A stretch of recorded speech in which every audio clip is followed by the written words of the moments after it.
Hello tech learners. इस day 10 की HTML learning series में आपका स्वागत है। इस वीडियो में हम ऐसे पॉइंट्स की बात करेंगे जो कि आगे हमें स्टाइलिंग करने में बहुत मदद करेंगे एंड इस वीडियो के बाद हम शेड्यूल डे में भी आ जाएंगे। So let's start it.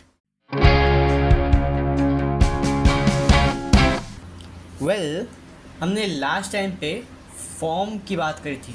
हम अगर पिछली वीडियो को आप देखोगे तो आपको समझ आएगा कि हमने एक पूरा फॉर्म रेडी किया था जिसमें submit, reset, calendar, text type, email type, date, checkbox और रेडियो जैसे बहुत सारी चीज़ें थी।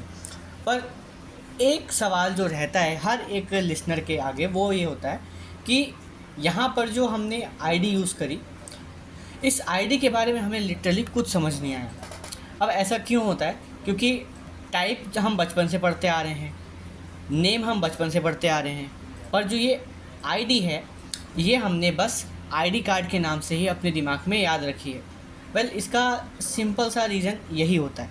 बाकी कुछ लोग ऐसे भी होते हैं जिनको आईडी के बारे में पता तो होता है पर उन्हें इसके यूज़ के बारे में नहीं पता होता, क्योंकि उनके हिसाब से बस आईडी हमारी वेरिफिकेशन के लिए होती है।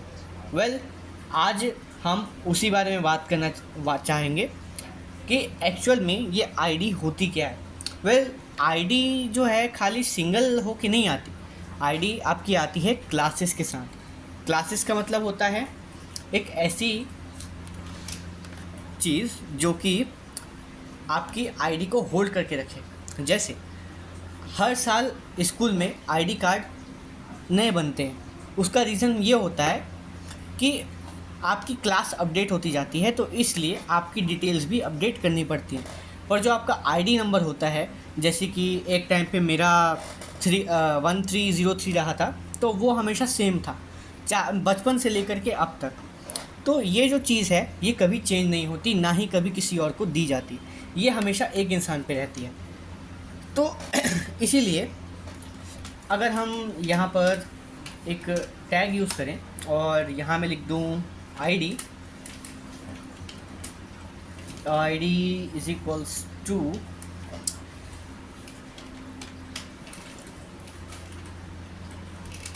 तो यहाँ पर हमने इस पर्टिकुलर चीज़ की एक नई आईडी बना दी। ध्यान रहे, आईडीज़ कभी भी दोबारा नहीं बनाई जा सकती। और दूसरा जो मैंने बताया वो था क्लास। अब क्लास का जो मेन रोल होता है वो आपका स्टाइलिंग के टाइम पे, या फिर कह सकते हो जब आपको बहुत सारी जगहों पे एक साथ एक ही बार में चेंज करना होता है तो उस के लिए होता है। अब क्लास में अगर हम डालें तो क्लास एक सिंपल सी चीज़ होती है। क्लास आपका एक आईडी के ग्रुप को होल्ड करके रखता है और बहुत कुछ। पर यहाँ पर क्लास की जो बहुत सारी चीज़ें हैं वो अलग होती हैं। जैसे अगर हम यहाँ इस पे डाल दें लाइक दिस, तो आगे चलकर हम इसमें बिना इस जगह को छुए कहीं से भी इसमें चेंज ला सकते हैं। अब ये तो आपको तब सभी समझ आएगा जब हम CSS पढ़ेंगे, जो कि अभी हम पढ़ नहीं रहे हैं, क्योंकि HTML का कोर समझना इज़ मोर इम्पॉर्टेंट। क्योंकि जब आप किसी चीज़ का कोर समझते हो तभी आपके सवाल आते हैं और उन सवालों के जवाब आपको मिलते हैं। तो ये तो हो गई आईडीज़ और क्लासेस की बात।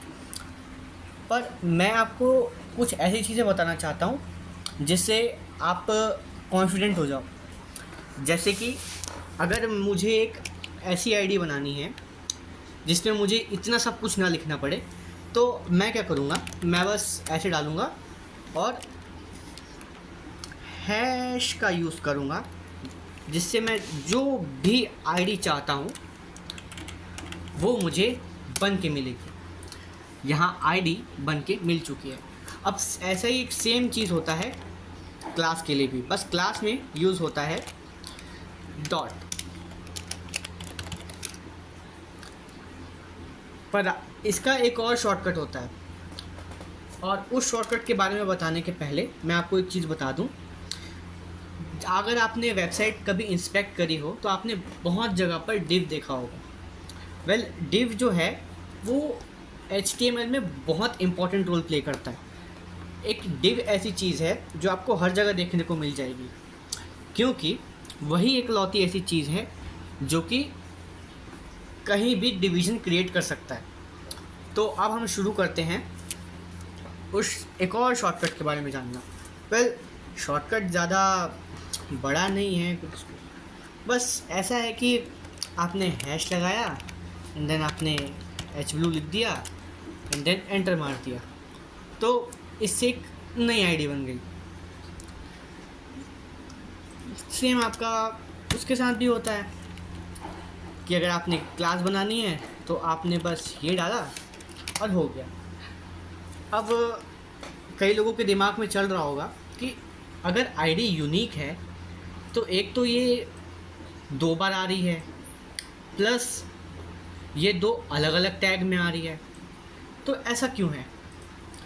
वेल जब भी कोई कोडर कोई भी प्रोग्राम लिखता है तो वो अपनी सूटेबिलिटी के हिसाब से आईडी को सेट करता है। अब यहाँ पर आईडी का मतलब ये है कि इन दोनों जगह पर अगर कोई भी आईडी को यूज़ करके चेंज करेगा तो यहाँ दोनों जगह चेंज हो जाएगा। और नए लोगों के लिए इसको सेम करना इसलिए मना किया जाता है क्योंकि वो हर एक चीज़ को अलग अलग करके सीख रहे होते हैं, वो एक साथ में कई चीज़ें नहीं सीख सकते, इसीलिए उनके लिए ख़ास लिमिटेशन लगाई जाती है। वेल ये सब तो हो गया। बाकी अगर आपको एक ही बार में मान लो 4 क्लासेस बनानी है, आपको अलग अलग सेक्शन बनाने हैं, तो इसका भी सिंपल सा एक बैक बेंचर सा आंसर होता है कि भैया मल्टीप्लाई कर दो ना, तो वही कर देते हैं एंड बूम। देखो यहाँ पर हमने इसको जैसे ही मल्टीप्लाई किया तो यहाँ पर वो सिंपल सा आंसर आ गया। अब आप ये सोच सकते हो कि एक्चुअल में VS कोड किसने बनाया होगा। मुझे कुछ बताने की ज़रूरत तो नहीं, लेकिन बताना इज़ माई फर्स्ट, तो मैं बता रहा हूँ। बाकी समझने वालों को तो इशारा ही काफ़ी होता है। वेल इतना ही था। बाकी फटाफट मैं इसका प्रैक्टिकल करके आपको दिखा देता हूँ। और मैं इसको सेव कर लिया और मैं गया यहाँ पर, इसको मैं कहा रीलोड, और ये देखो heaven spray first second third fourth. अब जहाँ जहाँ पर ID is equals to HBlue है या फिर class equals to heaven class या फिर H कलर क्लास है, मैं वहाँ पर क्लास को एज अ बेस लेकर के कुछ भी चेंज कर सकता हूँ जब मैं जावास्क्रिप्ट आपको सिखाऊंगा। आज की वीडियो में इतना ही। सीखते रहो, जानते रहो। Bye bye.